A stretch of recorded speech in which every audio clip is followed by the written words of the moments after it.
I'll ask about the game too. Yeah, well, I mean, you guys came for basketball. Yeah, Let's talk about basketball. Yeah. Come on now. What do you think of just how you all were able to pull away in the second half, Caitlin, in particular? We're going to the Commissioner Cup Championship. Let's go!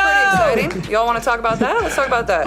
What do you think, again, in the second half allowed you all to create some distance there, and what can you build on going into that cup final? I thought we were physical on defense. I think that's where we lacked in the first half. I think the first half we had moments where we're up 10, we're up 8, we're up 12, and we continue to just let them back in the game. And I think, prior to maybe the second half where we finally got our foot on the gas, that's kind of where we have struggled all season long is. Well, things got real after that buzzer sounded and the energy coming off the court pure fire. One of the players was asked about the game and the response classic. I asked about the game too. Yeah. Well, I mean, you guys came for basketball, right? Let's talk about basketball. Come on now. You can hear the passion, the edge. This team knows what they're here to do and they're not shy about it. So then, when asked how they pulled away in the second half, especially with Caitlin Clark stepping up big, the answer couldn't have been clear. We're going to the Commissioner Cup Championship. Let's go. Continue to get these leads, these 8-point leads, these 6-point leads, these 10-point leads, and we just let teams back in the game and with bad shots, turnovers, whatever it is. So I think it's just, we kind of got over the hump there, and then we're able to grow our lead in the fourth quarter. They even cut it to 10 in the fourth quarter, and I thought we really responded well, and we're able to open it up for a pretty comfortable win. And the insight didn't stop there. This team is self-aware and locked in on the bigger picture. Reflecting on recent games, the player didn't sugarcoat it. We keep getting these leads, 8 points, 6 points, 10 points, and we just let teams back in. Whether it's bad shots, turnovers, whatever it is, that honesty, that's what separates good teams from great ones. They're not ignoring the mistakes, they're owning them. But tonight was different. I think we kind of got over the hump there, she said. And she's right. You could feel the shift. Obviously, we're excited. That's a big deal, and obviously New York helped us out a little bit to get there, and it's a hard thing to do, and why wouldn't we celebrate that? We're getting to play for a pool of money. Like, that's pretty fun, and you're competing to win a trophy. Like, it's an extra game for us to get better as well. So obviously we celebrated it, and we're proud of that. And I think our focus though turns now to this West Coast swing in 3 games, and how are we going to continue to stack getting better and better and better. We've put 2 good games together, but we can't take a step back. So I think it's going to be continuing to find a way to get better on our West Coast trip as well. Obviously, this team is fired up, and rightfully so. After punching their ticket to the Commissioner Cup final, the post-game energy was all about momentum and reflection. The player said it best. Obviously, we're excited. That's a big deal. But even in the celebration, the focus turned quickly back to the game and the habits they're still working to sharpen.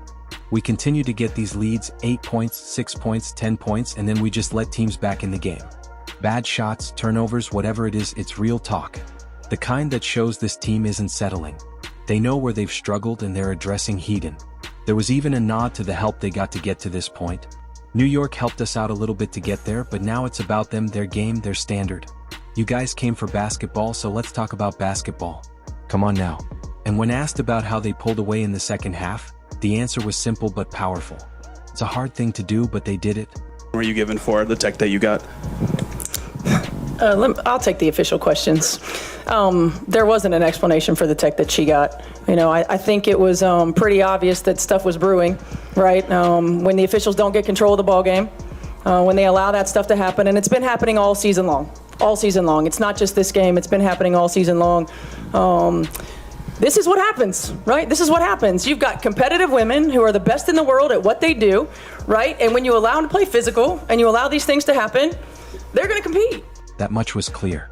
A big win, a spot in the Commissioner's Cup final, and a team that knows exactly what they're chasing. But there was some edge to the post-game energy too. Starting with a question about a technical foul that didn't come with much explanation. The player brushed it off quickly. There wasn't an explanation for the tech that she got. I'll take the official questions. And just like that, it was back to business. I asked about the game too. That's a big deal. You guys came for basketball, right? Let's talk about basketball. Come on now. That was the tone. Focused, fiery, and unbothered. And once the conversation shifted, so did the message. We keep getting these leads, 8, 6, 10 points, and we just let teams back in. Bad shots, turnovers, whatever it is. That's accountability. That's a team that's self-aware and done making the same mistakes even with a little help from New York to get into the final. They know it comes down to them. And when asked about how they pulled away in this one, it's a hard thing to do, but they did it. They grew the lead in the fourth. They responded under pressure. And they did it with the kind of grit you need heading into a championship moment. One part celebration, one part statement, and all about basketball. Caitlin, when you all called timeout, I think you got subbed out. You were hyping up the crowd, and then Coach Christmas comes over to grab you. Like, what are those moments like when you get lost a little bit, and how much do you appreciate someone telling you, all right, maybe you should kind of join your team and things like that? Honestly, some of those moments are what make me the most tired, so I appreciate Coach Rima coming and getting me. Unfortunately, Steph was going to sub me out anyway, so I didn't have to. I could catch my breath on the bench, but like, everybody knows that's how I play. Like, I want the crowd behind me. Tonight wasn't just about basketball. It was about emotion, momentum, and message. After a hard-fought win, the team came out energized, but also with something to say. There were questions about a technical foul, crowd hype, and a second-half surge, and the response candid and direct. Obviously, we're excited. That's are you asking about the tech? I got a little tension in the room, a little fire, but the focus quickly shifted back to what mattered most. I ask about the game too. Okay, that's a big deal because it was a big-time win, a cup final spot on the line, and a performance that had the home crowd rocking. You all called timeout.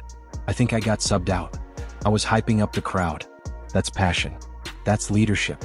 That's a player feeling the moment and pulling energy from the fans.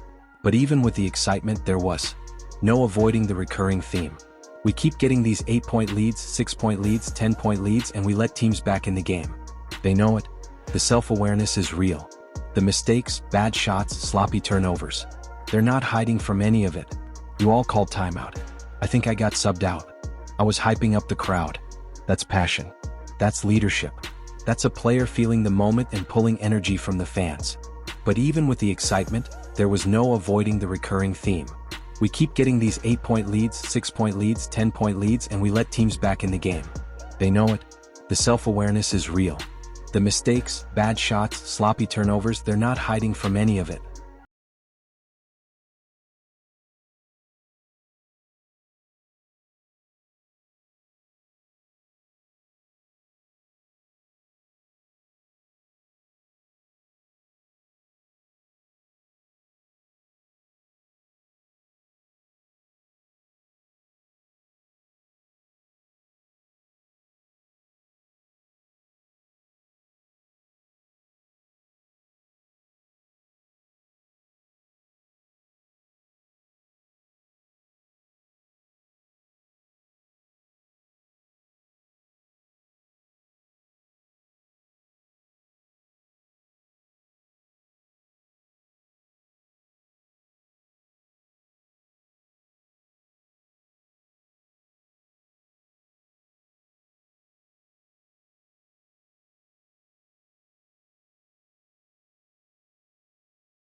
they love when I get into it with them too. Like, they're here for a show, and like that's what I try to give them every single night. That's what we try to give them every single night, and that's what makes it fun. And people spend a lot of money and time to come to these games, and like this is a Tuesday night game. I think it's Tuesday, and this place is basically full, and there's so many young girls and young boys and adults and older men that, you know, this might be their first WNBA game ever, and like you want to perform for them. So that's one of my favorite parts of, you know, getting to go out there and compete every single night is, you know, kind of getting to interact with the fans and like be an entertainer in a way.